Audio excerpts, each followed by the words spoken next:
ஒருவேளை நாம் யாருமே எதிர்பார்க்காத ஒரு ட்விஸ்ட் நடக்கலாம். இஸ்ரேல் ஹிஸ்புல்லா, இஸ்ரேல் லெபனன் ஒரு சீஸ்ஃபயருக்குள்ளே அவங்க அப்படியே அடைப்பட்டு விடலாம் அப்படின்னு சொல்கிற ஒரு தகவல் வெளியாகி இருக்கிறது. அமெரிக்காவினுடைய ப்ரெஷர், அமெரிக்காவினுடைய டிரான்சிஷன் பீரியட், ஜோ பைடன் அவர்களுடைய அடுத்த கட்ட நகர்வு, அடுத்ததாக வரக்கூடிய வேர்ல்டு வார், இது எல்லாமே தான் இஸ்ரேல் லெபனன் யுத்தத்தை இப்போது நிப்பாட்டுறதுக்கான காரணம் அப்படின்னு சொல்லப்படுது. ஆனால் இப்படி ஒரு பேச்சுவார்த்தை நடந்துட்டு இருக்கும்போதே இஸ்ரேல் தொடர்ச்சியாக லெபனன் மீது தாக்குதலை நடத்திட்டு இருக்காங்க அப்படிங்கிறதும் குறிப்பிடத்தக்கது. ஒரு பக்கம் பேச்சுவார்த்தை, இன்னொரு பக்கம் தாக்குதல். என்ன நடக்குது, அது கூடவே வேறு என்ன சம்பவங்கள், குறிப்பாக நாட்டோ கவரப் அப்படின்னு ஒன்று நடந்துட்டுருக்கே அது என்ன என்பதை இந்த ஒரு பதிவில் பார்க்க போகிறோம். டிபி ட்ரூப்ஸ் எல்லாத்தையும் பார்த்துடலாமா?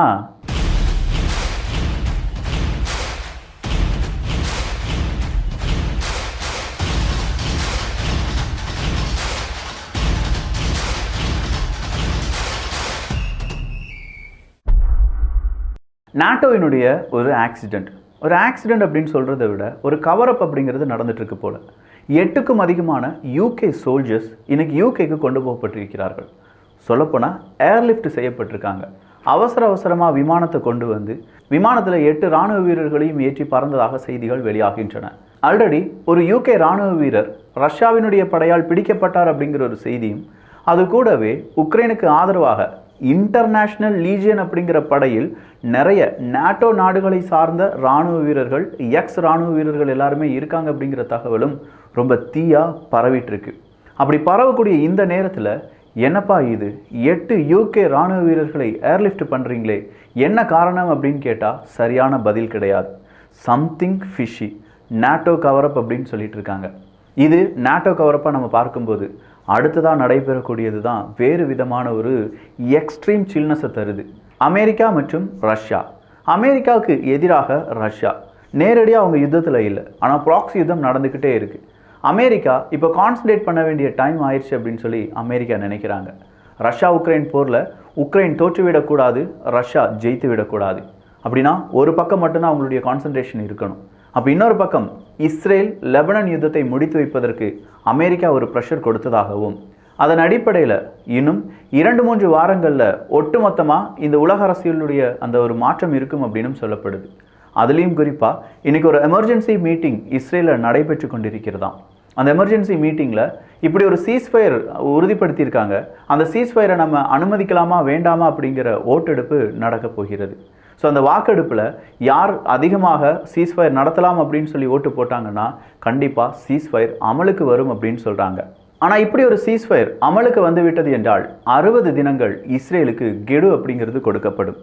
சதன் லெபனன் பக்கமாக இருக்கக்கூடிய இஸ்ரேல் இராணுவ வீரர்கள் உடனடியாக நார்த்தன் இஸ்ரேல் பக்கத்துக்கு வரணும். சதன் லெபனனை விட்டு இஸ்ரேலினுடைய இராணுவ வீரர்கள் வெளியேறும்போது 60 தினங்களில் லெபனனுடைய இராணுவம் அஸ் யூஷுவலாக அவங்களுடைய பார்டர் ஏரியாவை பாதுகாத்து கொள்வார்கள் அப்படிங்கிறது தான் அமெரிக்காவினுடைய சீஸ்ஃபயராக இருக்குது. ஆனால் இப்படி ஒரு சீஸ்ஃபயர் ஏற்படுவதற்கான காரணம் என்ன, அதுக்கு பின்னாடி ஹாஸ்டேஜஸ் ரிலீஸ் அப்படிங்கிற ஏதாவது ஸ்டேட்மெண்ட் வருமா அப்படிங்கிறதெல்லாம் நாளைய தினம்தான் நமக்கும் தெளிவான ஒரு பதில் கிடைக்கும்.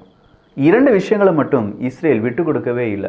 அதில் முதல் விஷயம் என்ன அப்படின்னு பார்த்தீங்கன்னா, ஹிஸ்புல்லா மறுபடியும் அவங்கள ரீபில்டு பண்ணக்கூடாது.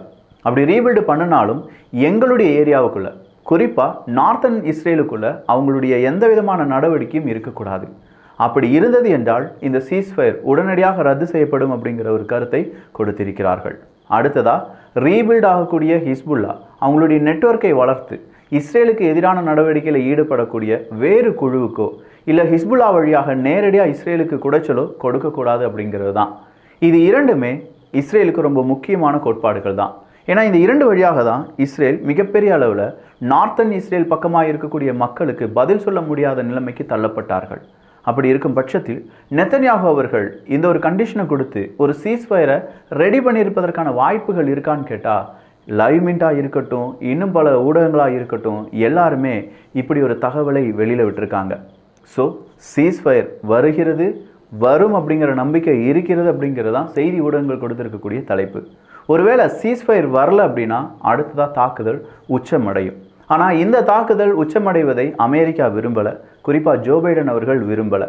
அடுத்த 1.5 மாதத்துக்குள் ரஷ்யா உக்ரைன் போரில் ஒரு என்கார்டை போடணும். அடுத்ததாக இஸ்ரேல் மற்றும் ஹிஸ்புல்லாவினுடைய அந்த போருக்கும் என்கார்டு போடணும். ஜோ பைடன் அவர்களுக்கு பிறகு டொனால்டு ட்ரம்ப் அவர்கள் வந்தால் இது எப்படி மாறும் அப்படிங்கிறது யாராலையுமே ப்ரிடிக்ட் பண்ண முடியாத நிலைமையில் இருக்கிறதுனால தான் இவ்வளவு அவசரத்தை அமெரிக்கா காண்பித்து வருகிறது. 2 மாதங்கள் அப்படின்னு சொல்கிறத விட எக்ஸாக்டாக ஒரு 34 நாட்கள் இல்லாட்டி 36 நாட்கள் மட்டும்தான் இருக்கும். ஸோ இந்த 36 டேஸில் என்னென்ன மாற்றங்கள் வரப்போகிறது அப்படிங்கிறதுக்கான ட்ரெய்லர் தான் இப்போ நம்ம கேள்விப்படக்கூடிய இந்த சீஸ்ஃபயருக்கான அந்த ஒரு நியூஸ். சரி, இப்போ அமெரிக்காவை பற்றி சொல்லிட்டேன், இஸ்ரேலை பற்றி சொல்லிட்டேன், லெபனனை பற்றி சொல்லிட்டேன், ரஷ்யாவை பற்றி சொல்லிட்டேன். மீதம் இருக்கும் உலக நாடுகள் அமைதியாக தானே விக்கி இருக்காங்க அப்படின்னு கேட்டால் இல்லை. இந்த இடத்துல ஜெர்மனுடைய நகர்வுகளை மட்டும் பாருங்கள். இன்னைக்கு ஜெர்மனி ஒரு உத்தரவை போட்டிருக்காங்க. ஜெர்மனுடைய மெட்ரோ ஸ்டேஷன்ஸ் இருக்குது பார்த்தீங்களா, அதை பாம் ஷெல்டராக நம்மளால் பயன்படுத்த முடியுமா? எந்தெந்த மெட்ரோ ஸ்டேஷனை நம்மளால் பாம் ஷெல்டராக பயன்படுத்த முடியும்?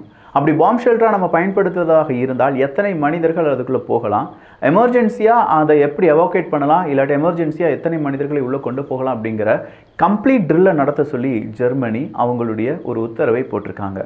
ஸோ மெட்ரோ ஸ்டேஷனை பாம் ஷெல்டராக ஏன் பயன்படுத்தணும்? தனியாக டெடிக்கேட்டடாக ஒரு பாம் ஷெல்டர் அப்படிங்கிறதுலாம் அவங்கக்கிட்ட இல்லையான்னு கேட்டால் இருக்குது. அதையும் தாண்டி பாம் ஷெல்டர்ஸ் அப்படிங்கிறது அதிகப்படியாக ஜெர்மனிக்கு தேவைப்படலாம் அப்படின்னு சொல்லி ஜெர்மனி நினைக்கிறாங்க. ஆல்ரெடி ஜெர்மனி நேரடியாக ரஷ்யா கூட யுத்தத்துக்கு போகிறதுக்கான வாய்ப்புகள் இருக்குது.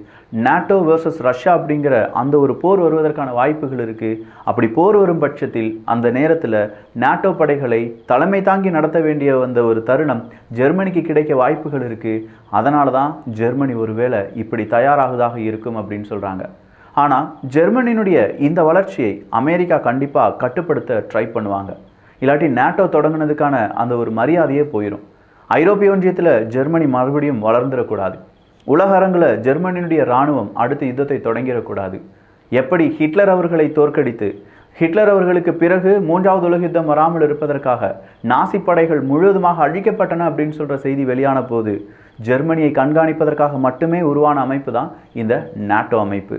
அப்படிப்பட்ட நாட்டோ அமைப்பை இப்போ டொனால்டு ட்ரம்ப் அவர்கள் உதறி தள்ளிவிட்டார்கள் என்றால் அதுதான் இங்கே இருக்கக்கூடிய கேள்வி. அந்த கேள்வியில் தான் இவ்வளவு பயமும் இவ்வளவு ப்ரிப்பரேஷனும் பல நாடுகள் செய்து வருகிறார்கள். யூகே, பிரான்ஸ், ஜெர்மனி போன்ற நாடுகள் ஒன்றிணைந்து உக்ரைனுக்கு தேவையான உதவிகள், உக்ரைனுக்கு தேவையான லாங் ரேஞ்ச் வெப்பன் இதெல்லாமே நாங்கள் கொடுக்குறோம் அப்படின்னு சொல்லி தொடர்ச்சியாக சொல்கிறார்களே, காரணம் என்ன? ஸ்டார்ம் ஷேடோ, ஸ்கேல்ப் அப்படின்னு சொல்லி லாங் ரேஞ்ச் மிசைல்ஸ்க்கான செய்திகள் அடிக்கடி இடம்பெறுகின்றனவே, காரணம் என்ன? எல்லாம் ஒரே காரணம்தான், டொனால்டு ட்ரம்ப் அவர்கள். டொனால்டு ட்ரம்ப் அவர்களுக்கு டீப் ஸ்டேட் கூட எந்த விதமான தொடர்பும் இருக்க போகிறது இல்லை அப்படின்னு சொல்கிறாங்க. டொனால்டு ட்ரம்ப் அவர்களுக்கும் அடுத்ததாக வரக்கூடிய உலக யுத்தத்துக்கும் தொடர்பு இருக்காது. ஆனால் அமெரிக்காவை தனிமையாக இந்த உலக யுத்தத்திற்கு கூட கம்பைன் பண்ணாமல் தனிமையாக வைக்கக்கூடிய ஒரு வல்லமை டொனால்டு ட்ரம்பிற்கு இருப்பதாகவும், அதன் காரணமாகவே இந்த யுத்தம் அப்படிங்கிறது நாட்டோ மற்றும் ரஷ்யா இப்படி 2 நாடுகளுடைய யுத்தமாக மட்டுமே இருக்கும் அப்படின்னும் சொல்லப்பட்டு வருது.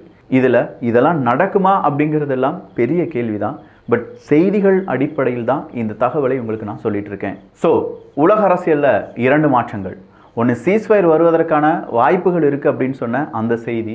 இன்னொன்று, அமெரிக்கா கண்டிப்பாக நாட்டோ யுத்தத்தில் பங்கு பெறாது அப்படிங்கிற ஒரு செய்தி. இதில் எது உண்மையாக இருக்கும், எது பொய்யாக இருக்கும்? ரஷ்யா வர்சஸ் நாட்டோ அப்படிங்கிற அந்த ஒரு செய்தி எந்த அளவுக்கு உண்மையாக மாறுவதற்கான வாய்ப்புகள் இருக்குது? சைப்ரஸ்லாம் நாங்கள் நாட்டோ கூட இணைகிறோம் அப்படின்னு சொல்லியிருக்காங்களே, அது ரஷ்யாவுக்கு எதிரானதாக இருக்குமா? 8 ATACMS அட்டாக் அப்படிங்கிறது ரஷ்யாவுக்கு எதிராக நடத்தப்பட்டிருக்கிறது. S-400 சிஸ்டம் மொத்தமாக ATACMS மிசைலால் அழிக்கப்பட்டிருக்கிறது. அதனுடைய பதிலடி என்னவா இருக்கும் அப்படிங்கிற 1000 கேள்விகளுடன் நாளை ஒரு பதிவுக்காக காத்திருங்கள். ஸோ இந்த பதிவு எப்படி இருந்துச்சு, அதனுடைய டீட்டெயில்ஸ் எப்படி இருந்துச்சு, ஒருவேளை சீஸ்ஃபயர் வருமா அப்படிங்கிற உங்களுடைய கருத்துக்கள், டிபி ட்ரூப்ஸ் உங்களுடைய கருத்துக்கள் இங்கே வரவேற்கப்படுகின்றன. நல்லதை பகிர்ந்து ஷேர் பண்ணி நல்ல சமுதாயத்தை உருவாக்குவோம். நன்றி, வணக்கம்.